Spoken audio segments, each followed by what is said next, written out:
जय हिंद।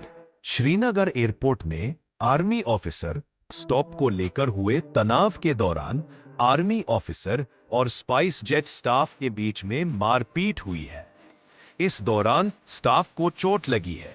यह बहुत दुख की बात है, मगर इतने डिसिप्लिन में रहने वाले आर्मी ऑफिसर तनाव में क्यों आए, इस बात को समझना बहुत जरूरी है, क्योंकि यह हमारे देश के सुरक्षा को लेकर बहुत अहम मुद्दा है। अगर घर की बात करते हैं तो घर में काम करने वाला बड़ा भाई कम से घर वापस लौट आता है तो कितना तनाव में रहता है, हम सब समझते हैं।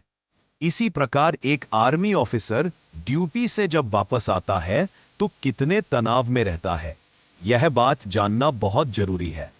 क्योंकि आप श्रीनगर एयरपोर्ट के अंदर एसी में ड्यूटी कर रहे हैं, वहां पर बहुत सारे आर्मी ऑफिसर और डिफेंस सिक्योरिटी स्टाफ गुजरना होता है।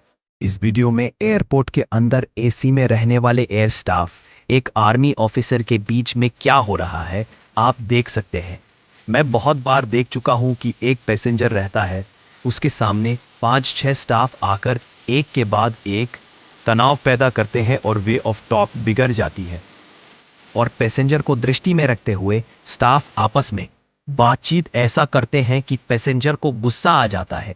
इस प्रकार माहौल बिगड़ जाता है और पूरा स्टाफ एक पैसेंजर को हैंडल करने में असफलता होती है।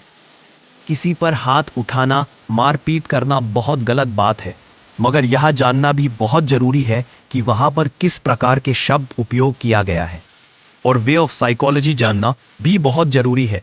यह घटना देश नहीं बल्कि पूरी दुनिया देख रही है सोशल मीडिया के जरिए।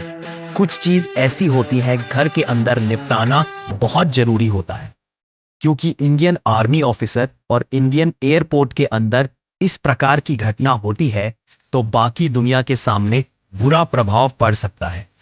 आज जिस ऑफिसर पर आरोप लग रहा है, कल वही ऑफिसर बॉर्डर पर दुश्मन की गोलियों का सामना कर रहा होगा। क्यों? आपकी सुरक्षा के लिए।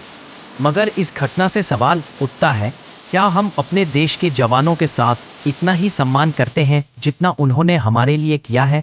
इस घटना को लेकर दूसरे सिपाही के दिल में क्या तो पहुंचता है, आप समझना बहुत जरूरी है। मैं यह नहीं कहता हूं कि गलती इनकी है उनकी है, मगर यह जरूर कहता हूं कि देश में सिपाही का सम्मान सिस्टम से बढ़कर है और सिस्टम को बदलना बहुत जरूरी है, देश के सुरक्षा के लिए, आत्मसम्मान के लिए, आने वाले उज्जवल भविष्य के लिए।